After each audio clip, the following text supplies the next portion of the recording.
The archetype of the woman is the emotional body. The archetype of the man is the mental body. The emotional body, we find out in ourselves, is the causal point of the quality of our human experience. The causal point of the quality of our human experience is being determined by the condition of woman on this planet. And we can take a look. Women have two roles. They're either whores, prostitutes, and being prostituted for manipulation, for gain, for profiteering, or they're mothers, they're breeders. That's the only roles that they're being given. There's no other role. Otherwise, if they want another role outside of that realm, they have to behave like a man. If they want to run for a power position, they've got to behave like a man. So a woman doesn't even know what a woman is. And a man doesn't know what a man is because a man hasn't yet entered the role or entered the archetype of creating a safe space for a woman to be. There are no safe women on this planet. Women are not safe here. They're pursued creatures. They're completely pursued and for manipulation to sell products, to breed children, and to become orgasmobiles, right? When the mental body agrees not to have an orgasm and therefore has no point of destination, what becomes obvious? Say if I take the orgasm out of my sexual experience as a man, what's going to become obvious to me is where I've been manipulating my entire experience with my partner so I can have my orgasm.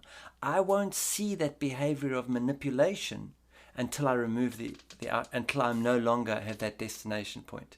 Because when I don't have the destination point, all that manipulation behavior has no point. There's no point to it. And so what that's going to show me from the heightened point of the sexual experience is where I'm doing that in every aspect of my life. Where am I entering a situation, like for example, am I entering a presentation with a destination in mind? Am I entering that room to get an applause? Am I going to manipulate what's happening to get that outcome? Where am I manipulating everything in my life? And what we find out is we're continually manipulating our experience. What we're really doing is we're continually manipulating God for an outcome that we think we should be having, instead of being able to receive, right, what's really being given to us. So that the one role that sexuality plays is it enables us to see where we're manipulating things to accomplish destination consciousness. That destination consciousness is what's creating mortality consciousness. When I no longer have destination, when I no longer have the orgasm as my point of reference in the sexual experience, then I'm no longer entering sexuality just so that I can get my rocks off and get my pleasure. Then if I'm entering sexuality as a way to give and support my companion, then I'm going to enter a journey consciousness. It's more a giving than a getting state. And that will transform my entire relationship with all my experiences in life, where I'm entering life as a journey, not as a point of destination. Most of us, our point of destination is death. Orgasm for the mental body is also death. The mental body has an orgasm, it's dead, right? It's the same with us. We're navigating towards death. For most human beings, they can't wait for death. Because death means, okay, now I won't be married to this person anymore. I'm not going to get divorced. I'm just going to wait until I die and it'll be over, right? Death means I don't have to do this job anymore. Death means I don't have to live in this place anymore.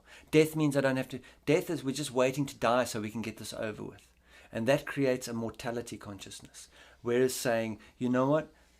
There's two things that no human being can deny. The one is we don't have a memory of not being alive. That's the one.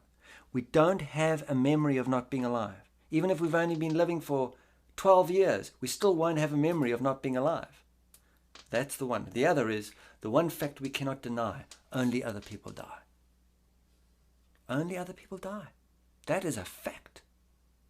No one can deny that. Only other people die.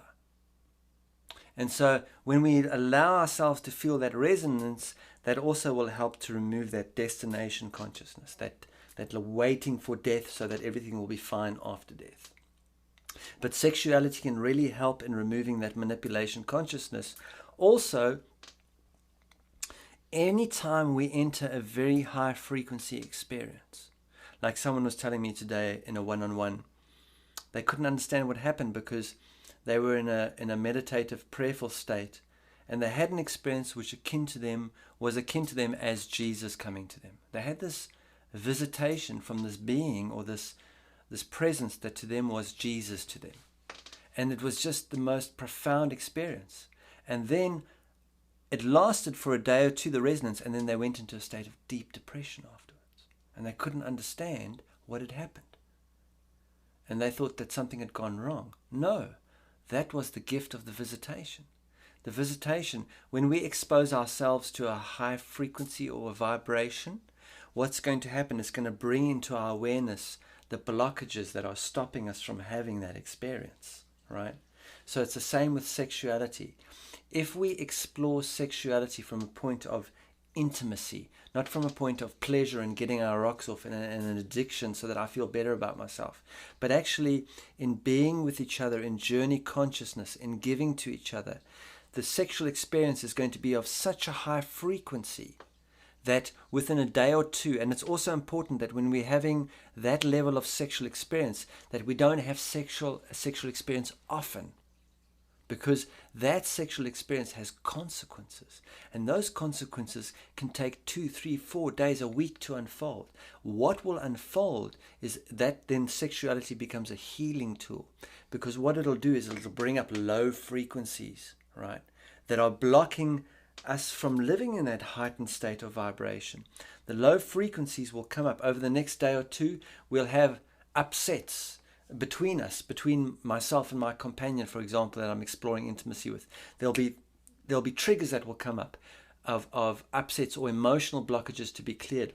And those emotional blockages will have been unearthed by the high vibration of that sexuality.